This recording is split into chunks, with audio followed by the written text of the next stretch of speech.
तो hey guys, क्या हाल चाल है आपके। वन प्लस फिर से एक नई कंट्रोवर्सी में फंस चुका है। वन प्लस के लिए अभी एक आम बात हो चुकी है, क्योंकि वन प्लस थोड़े थोड़े टाइम में कुछ ऐसा करता रहता है जिसकी वजह से वो कंट्रोवर्सी में फंस जाता है। चाहे वो मोबाइल ब्लास्ट हो, चाहे वो ग्रीन लाइन इशू हो, चाहे वो कोई और भी इशू हो, वन प्लस हमेशा कंट्रोवर्सी में घिरा रहता है। तो इस बार क्या कंट्रोवर्सी हुई है, तो वन प्लस ने रिसेंटली अपने दो फ़ोन लॉन्च किए, one plus 12 and one plus 12R। Controversy हुई है वन प्लस 12R में। अब वन प्लस 12R के दो वेरिएंट आ रहे थे। जो उनका सस्ता वाला वेरिएंट था वो था 128 GB के साथ, एंड जो उनका महंगा वाला वेरिएंट था वो था 256 GB के साथ। अब इन्होंने क्या कहा, जो सस्ता वाला वेरिएंट है इसमें ये स्टोरेज टाइप यूज़ कर रहे हैं UFS 3.1, एंड जो महंगा वाला वेरिएंट है 256 GB वाला, उसमें इन्होंने फास्टेस्ट स्टोरेज टाइप डाली है UFS 4.0। बट ऐसा नहीं है। जब लोगों ने इस फ़ोन की टेस्टिंग करी, जब यहाँ पे बेंचमार्क रन किए, तब देखने को लोगों को ये मिला कि दोनों में यहाँ पे सेम स्टोरेज टाइप है। और फिर कुछ टाइम बाद जब ये बात बहुत ज़्यादा बढ़ गई, तब वन प्लस को भी ये मानना पड़ा। वन प्लस ने एक ऑफिशियल यहाँ पे एक स्टेटमेंट इशू करा, जो आपके सामने समय आ जाएगा। उसमें इन्होंने बोला कि हमसे यहाँ पे एक मिस्टेक हो गई, हमने अपने दोनों वेरिएंट में UFS 3.1 ही यहाँ पे डाला है। अब ये चीज़ मैं बोलूँगा एक मिस्टेक नहीं हो सकती, क्योंकि ये इतनी बड़ी कंपनी है। क्या किसी भी बंदे को ये चीज़ नहीं दिखाई दी? सारे एम्प्लॉयज़ बैठ के यहाँ पे इन्हीं फ़ोन्स पे काम कर रहे हैं, तो किसी भी एम्प्लॉय को ये चीज़ नोटिस नहीं हुई कि हमने इसमें हार्डवेयर तो कुछ और डाला है एंड हम मार्केटिंग में यहाँ पे कुछ और बता रहे हैं।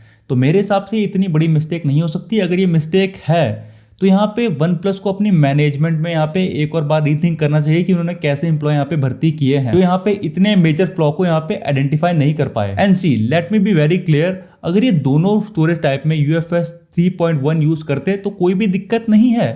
आपको पिक्सल 8 प्रो में भी, जो इससे काफ़ी ज़्यादा महंगा मोबाइल है, उसमें भी आपको UFS 3.1 देखने को मिलती है। बट यहाँ पे दोनों कंपनी में ये डिफरेंस है, पिक्सल ने यहाँ पे सीना ठोक कर बोला कि हमने अपने मोबाइल फ़ोन में UFS 3.1 स्टोरेज टाइप यूज़ की है। On the other hand one plus ने यहाँ पे थोड़ा लोगों को मिसलीड किया, जिसकी वजह से लोगों का यहाँ पे डिसीजन जो है वो गलत हो गया होगा। अब बहुत से लोग ऐसे होंगे जिन्होंने इनका महंगा वाला वेरिएंट लिया है। क्यों? क्योंकि उसमें फास्टेस्ट स्टोरेज टाइप है, एंड जो स्टोरेज टाइप फास्टर होने के साथ साथ मोर पावर एफिशिएंट भी है। अगर हम इसकी परफॉर्मेंस की बात करें तो is around 2 time faster than UFS 3.1 and 46% power efficient then 3.1। अब इन्होंने अपनी स्टेटमेंट में एक चीज़ लिखी है कि जो UFS 3.1 है वो फास्ट है, और ये हमने अपनी OnePlus 11 सीरीज़ में भी डाली थी ये स्टोरेज टाइप। अच्छी बात है, डाली थी। अब अगर आपने स्टोरेज टाइप भी सेम डाली है अपने 12R में, 11R जैसी है उसका कैमरा सेटअप भी सेम है 11R जैसा, तो लोगों के पास यहाँ पे रीज़न कम होते जा रहे हैं फ़ोन को अपग्रेड करने के लिए। And if you have time, मैं डिस्क्रिप्शन बॉक्स में गीकी रंजीत जी का ट्वीट यहाँ पे मैं पेस्ट कर दूंगा, आप वहाँ जाकर पढ़ सकते हो। इन्होंने अच्छे से इस इशू को एड्रेस किया है अपने ट्वीट में, और इन्होंने ये भी बोला है कि वन प्लस के लिए कोई नई बात नहीं है। पहले वन प्लस ने फॉल्स 5G बैंड्स का यहाँ पे क्लेम किया था, अब वन प्लस इस इशू में फंस चुका है। मतलब वन प्लस यहाँ पे हर बार अपने कस्टमर से यहाँ पे झूठ बोलता रहता है।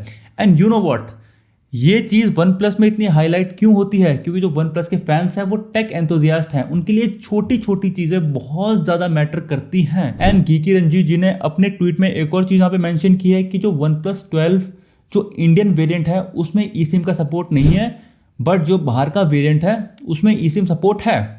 ये मैंने इनकी वेबसाइट पर कंफर्म किया। जब मैं OnePlus.com में गया तो वहाँ पे eSIM सपोर्ट था, जब मैं OnePlus.in में गया तो वहाँ पे eSIM सपोर्ट नहीं था। वन प्लस ऐसा पहले भी बहुत बार कर चुका है। ये जो बाहर वेरिएंट बिकते हैं, उन वेरिएंट्स और इंडियन वेरिएंट्स में वन प्लस पहले से ही बहुत फ़र्क रखता है। एंड इसने एक और बात दिखा दिया कि ये दोनों यूनिट में फ़र्क रखते हैं। बाहर वाले में eSIM सपोर्ट है, इंडियन वाले में नहीं है। क्या भाई हम इंडियन eSIM यूज़ नहीं कर सकते? अब यहाँ पे एक और चीज़ है जिसकी मैं बात करना चाहता हूँ, जो कि है इसकी पीक ब्राइटनेस। OnePlus 12 में जो पीक ब्राइटनेस है वो है 4500 निट्स की, जो कि बहुत ज़्यादा है। जब आपने कोई भी बड़े से बड़े यूट्यूबर का आपने वीडियो देखा होगा, उन्होंने यही बोला कि इसकी ब्राइटनेस बहुत ज़्यादा ब्राइट डिस्प्ले है, 4500 निट्स की आपको ब्राइटनेस देखने को मिलेगी। बट एक्चुअली ट्रुथ ये है, जो पीक ब्राइटनेस होती है वो बहुत ही सर्टेन कंडीशन में आपके काम आती है। जब आप कोई HDR कंटेंट देख रहे हो, वहाँ पे बहुत डिस्प्ले का छोटा सा पार्ट यहाँ पे जो ब्राइटनेस अचीव कर पाता है, उसे कंपनी यहाँ पे पीक ब्राइटनेस बोल देती है। वो इतनी डेली लाइफ में आपके काम नहीं आती। आपकी जो डेली लाइफ में ब्राइटनेस काम आती है उसका नाम होता है high brightness mode, in short HBM। ये काफ़ी इंपॉर्टेंट रहती है। इतनी आपको ब्राइटनेस एक्चुअल में आपके मोबाइल फ़ोन में देखने को मिलती है। एक्चुअल में वन प्लस 12 की जो ब्राइटनेस है वो है 1600 निट्स, जो कि और फ्लैगशिप से यहाँ पे कम है। बट जब आपने वीडियोस देखी होगी तब आपको ये लग रहा होगा कि इसकी डिस्प्ले सबसे ज़्यादा ब्राइट है मार्केट में। ऐसा नहीं है। अब इसमें मैं वन प्लस की गलती नहीं बोलूँगा, इसमें मैं यूट्यूबर्स की गलती बोलूँगा। पहले तो ये वीडियो बना देते हैं कि भाई बहुत ब्राइट डिस्प्ले है, ऑन पेपर देखो कितने अच्छे नंबर्स हैं। फिर कुछ टाइम बाद ये वीडियो बनाते हैं, हम ब्रांड से रिक्वेस्ट करते हैं कि ब्रांड प्लीज़ हमें जो एक्चुअल ब्राइटनेस है वो बताए। ब्रांड ने तो अपनी वेबसाइट में लिखा था, अब आपने अपने रिव्यू में वो चीज़ ढंग से कवर नहीं करी, वो तो आप ही गलती है। ब्रांड तो कुछ ना कुछ करके मार्केटिंग करके अपने प्रोडक्ट को अच्छा दिखाना ही चाहेगा। आप रिव्यू कर रहे हो उसका, तो आपको एक बार इन डेप्थ उसका एनालिसिस करना चाहिए, तब आप अपना एक्चुअल रिव्यू यहाँ पे दे पाते। बट आपको यहाँ पे एक बात समझनी पड़ेगी, जितने भी बड़े बड़े यूट्यूबर्स हैं जिन्होंने एकदम अपने स्टूडियोज खोल दिए हैं बड़े बड़े, उनके पास इतना टाइम नहीं है ये कि वो हर एक स्मार्टफोन को खुद यहाँ पे टेस्ट करें। तो उनके पास टीम होती है जो स्मार्टफोन टेस्ट करती है। तो जो आप रिव्यू देखते हो वो उनका रिव्यू नहीं है, वो उनकी टीम का रिव्यू है। वो स्मार्टफोन उन्होंने यूज़ नहीं किया ढंग से, वो बस आपको यहाँ पे एक तरह से एक होस्ट बन चुके हैं। वो जो एक्चुअल रिव्यू चल रहा है उनकी टीम के द्वारा चल रहा है।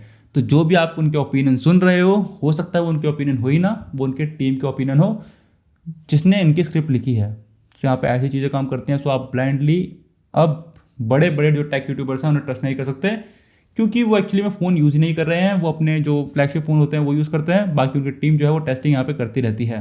अब टीम सही टेस्टिंग करी है गलत टेस्टिंग कर रही है वो तो टीम पे डिपेंड करता है। होपफुली आपको ये वीडियो इन्फॉर्मेटिव लगी हो।